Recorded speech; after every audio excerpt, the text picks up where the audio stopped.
میرے نوجوان ساتھیوں، بڑے افسوس کے ساتھ کہنا پڑتا ہے کہ آج ہم میں سے اکثر نوجوانوں کو اپنی زندگی کا مقصد ہی نہیں معلوم۔ انہوں نے زندگی کا مقصد کیا بنایا ہے؟ گل چھرے اڑانا، عیش کرنا، موج مستی کرنا، انجوائے کرنا، کھانا پینا، ہوٹل بازی، شو بازی، فیشن بازی، یہ ہمارے نوجوان لڑکی اور لڑکیوں کا مقصد بنا ہوا ہے۔ کسی شہر پٹنہ میں آپ چلے جائیے، بڑے بڑے کھانے کے ہوٹل ہیں، وہاں مسلمان نوجوان مردوں اور عورتوں کی کثرت آپ کو مل جائے گی۔ بڑے بڑے شاپنگ مال ہیں، تھیٹرز ہیں، سینما ہال ہیں، مسلمان نوجوان لڑکوں اور لڑکیوں کی آپ کو بھیڑ مل جائے گی۔ ہماری زندگی کا ایک چیز مقصد ہے، کھاؤ کماؤ انجوائے کرو۔ اگر یہی ہماری زندگی کا مقصد ہے تو پھر ہمارے بیچ میں اور ایک کافر اور مشرک کے بیچ میں کیا فرق ہے؟ اللہ قرآن کے 14ویں پارے کی پہلی آیت میں فرماتا ہے ربما یود الذین کفروا لو کانوا مسلمین۔ ایک دن ایسا بھی آنے والا ہے جب کافر یہ تمنا کرے گا کہ کاش میں مسلمان ہوتا۔ قیامت کے دن اللہ کی بارگاہ میں کافر یہ تمنا کرے گا کہ کاش میں مسلمان ہوتا۔ ذرهم یاکلوا ویتمتعوا ویلہہم الامل فسوف یعلمون۔ اے نبی، ان کافروں کو کھانے دو، پینے دو، موج مستی کرنے دو، ان کو لمبے لمبے پلان بنانے دو، ان کو آخرت میں اپنا انجام معلوم ہوگا۔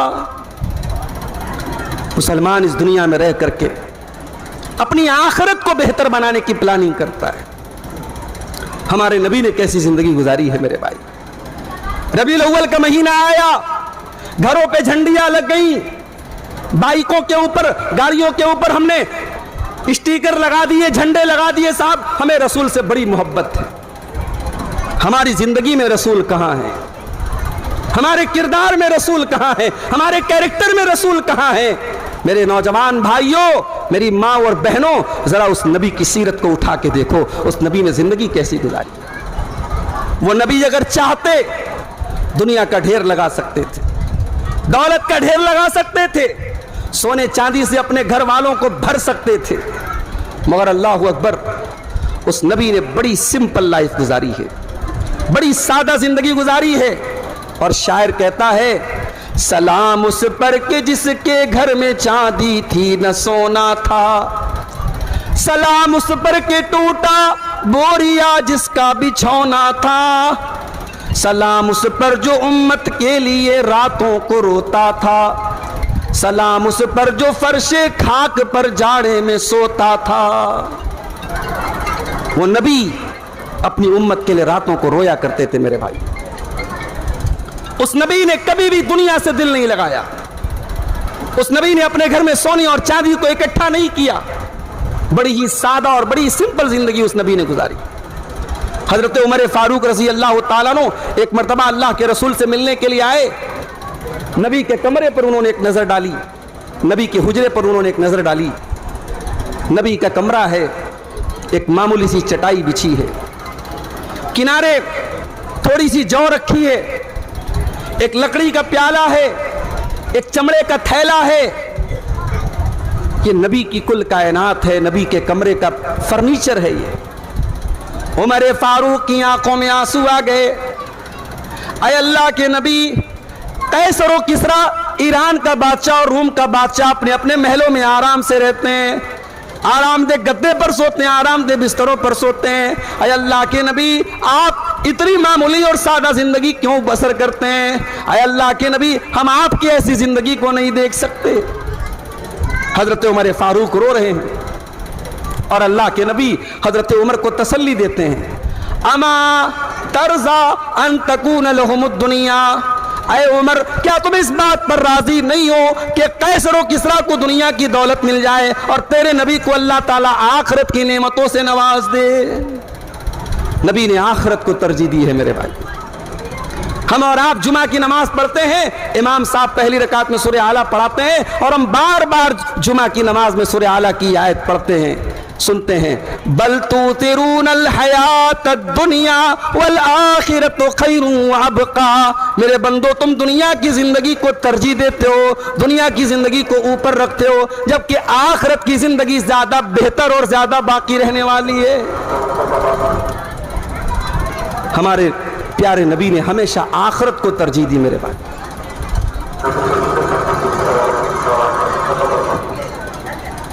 کیا بھائی مائک والے صاحب پیسہ ویسہ نہیں لینا ہے کیا؟ ایک تو یہ پنکھوں کی آواز، کولر کی آواز، گرمی، اور یہ شامیانے میں ہم لوگ جو قید ہو گئے اس کی وجہ سے اور مسئلہ ہوتا. بہرحال اب جو ہمارے پاس جو سسٹم ہے اسی سسٹم میں رہ کر کے ہم کو کام کرنا ہے. تو ہمارے نوجوان ساتھی اپنی زندگی کے مقصد کو پہچانے. زندگی کا مقصد صرف کھانا، کمانا، انجوائے کرنا نہیں ہے. دنیا کماؤ میرے بھائی. میں یہ بھی نہیں کہتا ہمارا نوجوان بیکار بیٹھا رہے، ہمارا نوجوان دوسروں کا سے بھیک مانگے، ہمارے نوجوان کمزور رہے. نہیں، اسٹرانگ بنو، مضبوط بنو، فائنینشیلی بھی مضبوط بنو. پیسہ کماؤ جائز حد میں رہ کر کے، جائز طریقے سے، مگر پیسے کو سب کچھ مت سمجھو، دنیا کو سب کچھ مت سمجھو، دولت کو سب کچھ مت سمجھو. اس دنیا کی دولت کے ذریعے بھی تم آخرت کی تیاری کرو. قرآن کریم میں اللہ تعالیٰ نے قارون کا واقعہ بیان کیا. قارون بہت پیسے والا تھا، اتنا پیسہ تھا اس کے پاس کہ اللہ کہتا ہے وَآتَيْنَاهُ مِنَ الْكُنُوزِ مَا إِنَّ مَفَاتِحَهُ لَتَنُوءُ بِالْعُصْبَةِ. ہم نے قارون کو اتنی دولت دی، اتنے خزانے دیے کہ اس کے خزانوں کی چابیوں کو بڑے بڑے پہلوان بڑی مشکل سے اٹھاتے تھے. اتنی دولت تھی قارون کے پاس. قارون کی قوم کے کچھ ایمان والے، کچھ سمجھدار لوگوں نے قارون کو نصیحت کی تھی، اور کیا کہا تھا؟ وَابْتَغِ فِي مَا آتَاكَ اللَّهُ الدَّارَ الْآخِرَةَ. اے قارون، اللہ نے تجھ کو جو دولت دی ہے، اس دولت کے ذریعے تو آخرت کی تیاری کر. وَلَا تَنْسَ نَصِيبَكَ مِنَ الدُّنْيَا. اور دنیا میں جو تیرا حق ہے، جو تیرا حصہ ہے، تو اس کو بھی مت بھول. تو دنیا میں بھی اپنا حق، جو تجھے حق ملا ہے، اس حق کو تو ادا کر اور آخرت کی تیاری کر. تو پیسہ کمانا برا نہیں ہے میرے بھائیو، لیکن پیسے کو، دنیا کو، دولت کو سب کچھ سمجھ لینا یہ مسئلہ ہے، اور آج یہ چیز ہمارے نوجوانوں کو برباد کر. اور آگے بڑھیے، ایک اور چیز اپنے نوجوانوں کے اندر ہم دیکھ رہے ہیں، ان کے پاس ٹائم بہت ہے. فیس بک پر لگ گئے تو لگ گئے، انسٹاگرام پہ لگ گئے تو لگ گئے. انسٹاگرام کی ایک ریل دیکھی، انسٹاگرام کو بھی پتا ہے کہ ان حضرت کو کیا پسند ہے. آپ گندی والی ویڈیو دیکھیں گے، انسٹاگرام گندی والی ویڈیو آپ کو ریکمینڈ کرے گا. آپ تقریریں سنیں گے، انسٹاگرام تقریریں آپ کو ریکمینڈ کرے گا. آپ قرآن کی تلاوت سنیں گے، انسٹاگرام آپ کو تلاوت ریکمینڈ کرے گا. ہم لوگ بولتے ہیں نا کہ یوٹیوب پر ایڈ آتا ہے، یوٹیوب پر گندے گندے ایڈ آتے ہیں. کبھی غور کیجئے گا، یوٹیوب کے اوپر یا سوشل میڈیا پر جو ایڈ آتا ہے وہ آپ کی باتوں کو سن کر کے اور آپ کی پسند کے حساب سے آتا ہے. بلکہ ہمارے ایک دوست کہنے لگے کہ موبائل کے اندر جب نیٹ آن رہتا ہے تو ہم جو بات چیت کرتے ہیں موبائل اس کو بھی سنتا ہے. آپ بار بار اگر کسی بات کو بولیں گے، آپ غور کیجئے گا، فیس بک پر، یوٹیوب پر اس کا ایڈ آنے لگے گا.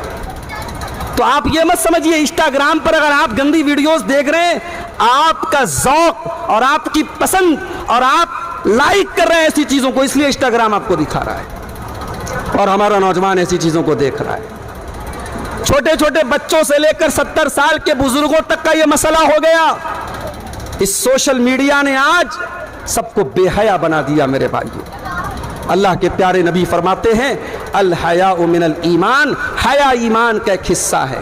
اگر انسان کے اندر سے حیا نکل گئی، انسان بے حیا ہو گیا. اللہ کے پیارے نبی صلی اللہ علیہ وسلم فرماتے ہیں اذا لم تستحی فاصنع ما شئت. جب انسان بے حیا ہو جائے تو کچھ بھی کر سکتا ہے. آج اس سوشل میڈیا نے ہمارے نوجوانوں کو بے حیا بنا دیا. آج آپ بڑے بڑے شہروں میں چلے جائیں، آپ پٹنہ بہت قریب ہے، آپ پٹنہ شہر میں چلے جائیں، میں دعوے کے ساتھ کہتا ہوں، کوئی سٹوری نہیں ہے، کوئی کہانی نہیں ہے، جاؤ آپ پٹنہ کے بڑے بڑے مارکیٹوں اور بازاروں میں جا کر کے آپ اس چیز کو دیکھ سکتے ہیں.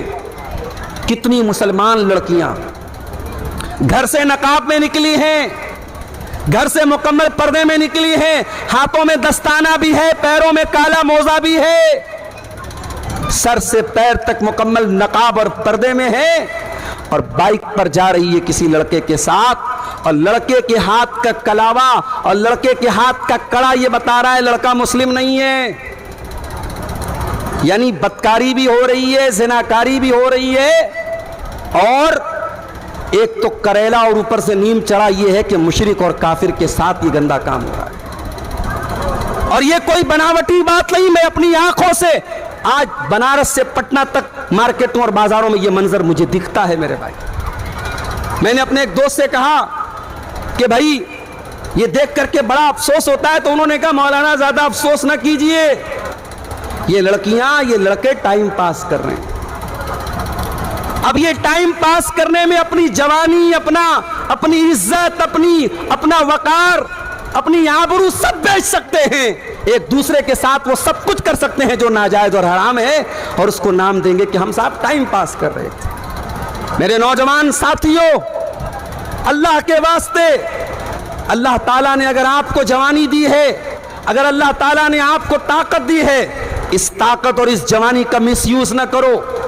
اللہ تعالیٰ نے اگر آپ کے جسم کو اس لائق بنایا ہے کہ اس جسم کا آپ صحیح استعمال کر سکتے ہیں, اس جسم کا غلط استعمال نہ کرو. میں اپنی تمام مسلمان بہنوں سے کہنا چاہوں گا, اللہ تعالیٰ نے آپ کے لیے حرام کر دیا ہے آپ کے جسم کو کسی غیر محرم کے لیے.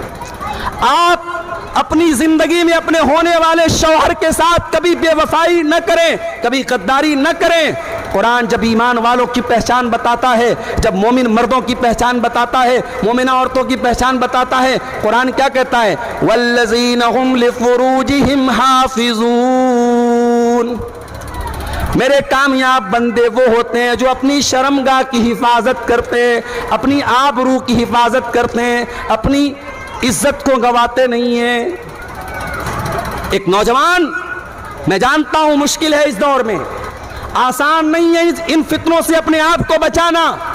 دنیا کے بڑے بڑے فتنوں میں شرمگاہ کا فتنہ بھی ایک فتنہ ہے.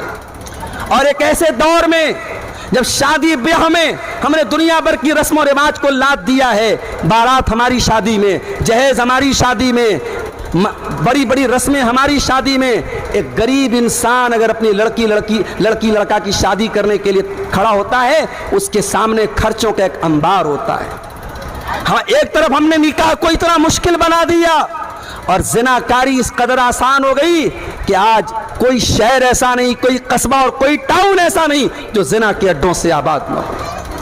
ایک ایسے دور میں جب نکاح کو مشکل کر دیا گیا اور زنا کو آسان کر دیا گیا, پھر بھی میرے نوجوان بھائیوں اور بہنوں, اس دور میں بھی آپ کو اپنی شرمگاہ کی حفاظت کرنا ہے, اپنی آبرو کی حفاظت کرنا ہے, اپنے آپ کو حرام راستوں سے بچانا ہے. یہی آپ کے تقوی کا امتحان ہے, یہی آپ کے ایمان کا امتحان ہے.